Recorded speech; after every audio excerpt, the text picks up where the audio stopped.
This video is about bad interpretation. Now, I'm going to take as an example Psalm 2 because it's quoted by the apostles in Acts 4, and it's called a Psalm of David, and they refer this psalm to Jesus Christ. Now, this psalm talks about the anointed. In fact, the most famous words are, "This day I have begotten thee," and this anointed is promised the Gentiles as his inheritance, and it says he will rule them, thou shalt rule them with a rod of iron. Now, the psalm is obviously in its first context about a Davidite, David himself, or perhaps Hezekiah, or perhaps both. But it's about someone from the royal house of Judah, and obviously the final fulfillment is Jesus Christ. So whatever else, this psalm, talking about an anointed and being referred to by the apostles to Jesus Christ, this psalm and the context, the original context of the psalm, has to do with the Jews, and particularly with the house of David, and particularly with a descendant of David. So it has nothing to do with, for example, Constantine, who was the first Roman emperor. He is not in Psalm 2. Psalm 2 does not apply to him. It has nothing to do with Constantine. So why, if it has nothing to do with Constantine, do some interpreters insist that Psalm 2, which is used extensively, which is interwoven into Revelation 11 and Revelation 12, why do some interpreters insist that it's talking about Constantine? It defies logic. It defies any rules of interpretation and biblical understanding. When I say that Constantine was the first emperor, I obviously mean the first emperor who converted to Christianity and adopted Christianity as a state religion. But where is the term anointed applied to Gentiles? I mean, in the Old Testament, it's applied to priests and prophets, to the king, and particularly to denote the Messiah, the anointed. So where is this Hebrew term applied to Gentiles? Now, the answer that will be given, and I know this, is that Cyrus was a Gentile king, and he was anointed by God. So they say. Look at Isaiah 45. It tells you that Cyrus was God's anointed. But does it? No, it doesn't. And I'm going to refer you to another video that explains why it doesn't. But the point is that they use one bad interpretation to justify another bad interpretation. Because there are Christians now who are saying that Trump is the new Cyrus. He's the new anointed. And this is where bad interpretation gets you. It gets you to believing that Trump is a second Cyrus, and Cyrus is anointed because Constantine was also anointed. So God can anoint any Gentile he wants. This is obviously a never-ending loop of self-reinforcing nonsense. Trump is not the anointed. Constantine was not the anointed. Cyrus was not the anointed. I refer you to extensive work done on this, and I did this work 40 years, probably 40 years ago. Not just me, but other people pointed out that Cyrus could not have been God's anointed because Cyrus never restored the temple. That would mean that the prophecy in Isaiah 45 was a false prophecy. Cyrus did not restore the temple. How do I know that? Because the Bible tells me so. It was Darius the Great that restored the temple. All that Cyrus did was send a couple of vessels back with a couple of priests, and that disappeared into the ether because nothing happened. They did not return under Cyrus. They did not build the temple under Cyrus. So Cyrus was not God's anointed because nothing happened. if you insist on Cyrus being God's anointed, then it's a false prophecy because it was never fulfilled. Restoration was never fulfilled under Cyrus. So you better find another explanation for that. So all I'm saying is that they use one bad interpretation. Look, God anoints Gentiles to justify another bad interpretation. Look, the Constantine is a Gentile anointed to be the Lord's anointed. No, he wasn't. No, he wasn't. And Revelation 12 is not about Constantine. And this is the sad thing is that people can't even recognize when Scripture talks about their Messiah. And that is sad. It is sad because the great dragon, and it's a red dragon, and I've emphasized red so many times as referring to Edom, and the Edomite Herod, who wanted to slaughter the innocents, the slaughter of the innocents, the slaughter of the male children, he was there waiting to slaughter the man-child that was born of a woman. But not only that, the Herods persecuted the church. So collectively, the man-child was also persecuted by the Edomites, by the Herod, the Idumeans. So people who are using one bad interpretation to explain another bad interpretation, and then they apply it to a third bad interpretation. That's not how scriptural exegesis is done. Any interpretation of Revelation that doesn't and can't recognize the Lord Jesus Christ when it talks about him cannot be a correct interpretation. It's as simple as that. The man-child who will rule all nations with a rod of iron is a messianic figure and can only refer to the Lord Jesus Christ. In fact, it comes from Psalm 2, and the allusions throughout the chapter 12 are all about Christ. We're going to have a quick look, and I'm going to refer you to some other material. Just a quick look at Matthew 24 and Luke 21, which is the Olivet prophecy, and the contact between the Olivet prophecy and Revelation chapter 12. Now, it says here, there shall be signs in the sun, the moon, and the stars. And then Revelation 12 begins, and there appeared a great wonder in heaven, a woman clothed with the sun, the moon under her feet, and upon her head a crown of 12 stars. And then these are the beginning of sorrows. That is used for birth pangs. And again, in Revelation 12, she being with child cried, travailing in birth, woe unto them. It says in Matthew 24, and it says in Revelation 12, woe to the inhabitants of the earth that are with child and pain to be delivered. For there will be great distress in the land and wrath upon the people. For the devil is come down unto you, having great wrath. And except those days be shortened, there shall be no flesh saved, but for the elect's sake those days shall be shortened, because he knoweth that he hath but a short time. They shall lay their hands on you and persecute you. He persecuted the woman which had brought forth the man-child. Then let them which are in Judea flee to the mountains, and let them which are in the midst of it depart, and let not them that are in their countries enter thereinto.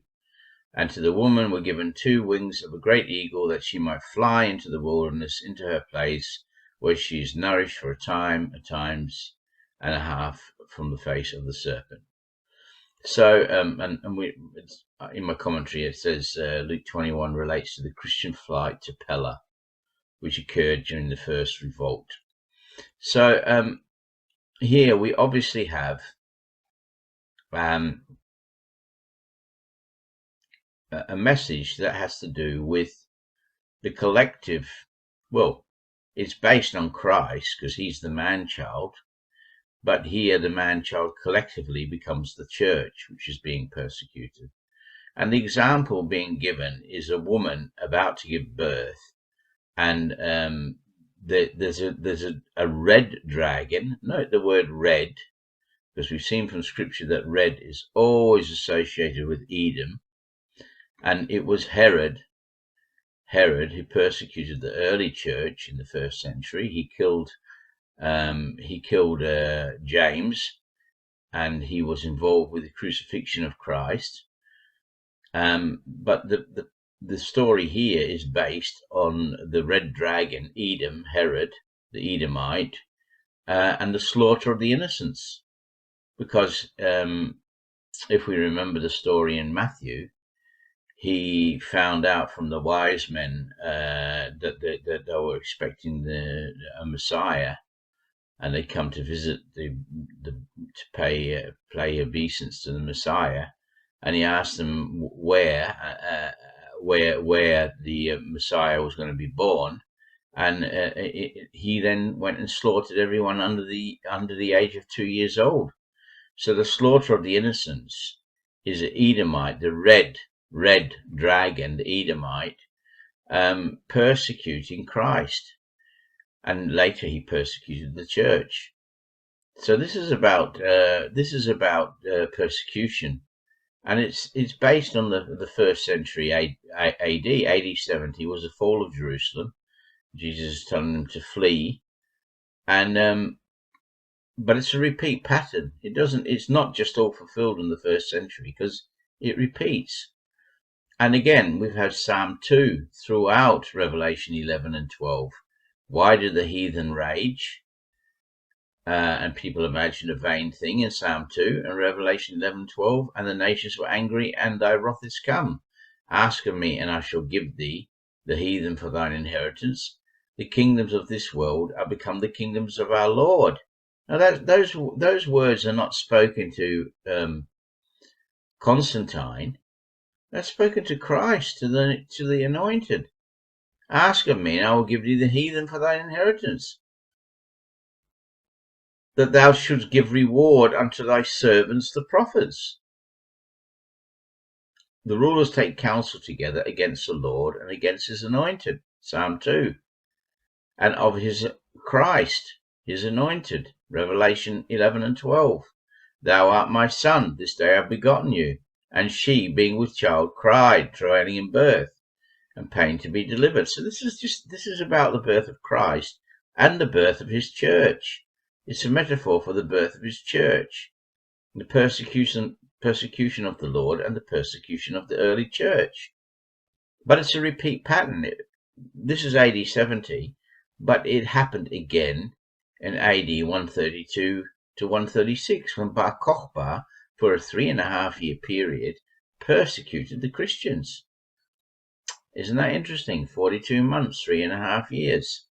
And that was the final persecution by Jews, because the nation of Israel was comprehensively smashed by Hadrian, and they really were scattered for good after 135, 136. It wasn't the First and Second Roman War that destroyed the Jews. It was the revolt. It was a revolt under Bar Kokhba, the false Messiah, that really destroyed the Jewish nation. Thou shalt break them with a rod of iron, who was to rule all nations with the rod of iron. So we see that Revelation 11 and 12 are based on Psalm 2. And Psalm 2 is about Christ. So you can't take those symbols just willy-nilly. And I just want to show you one more thing. Now, this is not my article. I came across this, and I think it's pretty good. Because the red dragon in Revelation 12, then later on in Revelation 16, we have these frog-like spirits which come out of the mouth of the dragon and out of the beast and out of the false prophet. And those frog-like spirits are identified by certain interpretations as being the French. And it's for some strange reason it goes the three. These are the three spirits of the French Revolution. It's interesting to note that the French Revolution was a threat to the crown, to the idea of monarchy, wasn't it? So, but in any case, this is linked by the three spirits, the so-called liberty and fraternity, and of the French Revolution, equality, and but the French Revolution, obviously wasn't a Christian revolution, but the what they fought for are Christian values, really, even though they went about it the wrong way, and it was by no means because there was a heavy hand of Masonic cults involved in it and everything else. But are we to say that there's something wrong with equality? Because we're told that in Christ there is equality. There is no bond or slave, or Jew or Gentile. All are of equal status before God. So, that's a value, that's a Christian value. Or are we to say that fraternity, brotherly love, is not it's a value to be eschewed because it's humanistic? No, it's not humanistic. Not humanistic at all. We're told to love one another, and we're told, and Paul even says, let brotherly love continue. So it's just a farce to say, well, these are evil spirits. What, the spirit that says, let all men be equal and let us love one another, that's evil? No, those are not the spirits that go forth to gather the kings of the earth. And even under their own interpretation of taking the symbols of I think it's the lily and and so forth. This comes from a lot of this comes from the interpretation of Horai Apocalypti, and this article deconstructs it and says that even on its own terms, this interpretation is wrong, because the emblems that they're using, the fleur de lis and the free frogs, which are sort of heraldic emblems, were not even what they purport to be in the original context. So you have a read of it. It's very good. It just shows that that it's a nonsense to take these historical heraldic elements, which are often anachronistic, and and project them forward and say, oh, that's what this means, and we'll put this in the Old Testament. No, it's nothing to do with it, nothing at all. But it's a good article. I'm not going to go through it. I'll link it. But it just shows you how people can go astray with interpretations and make them very, very complex when they miss the point altogether. So I'll leave it at that there. I'll link the article because it's a long one. But it really goes into some depth to show that even on their own terms, this interpretation fails. It fails on its own terms, which are historical, because the history they're showing is not correct. But we shouldn't be interpreting this way anyway. We should be using the Bible to interpret itself.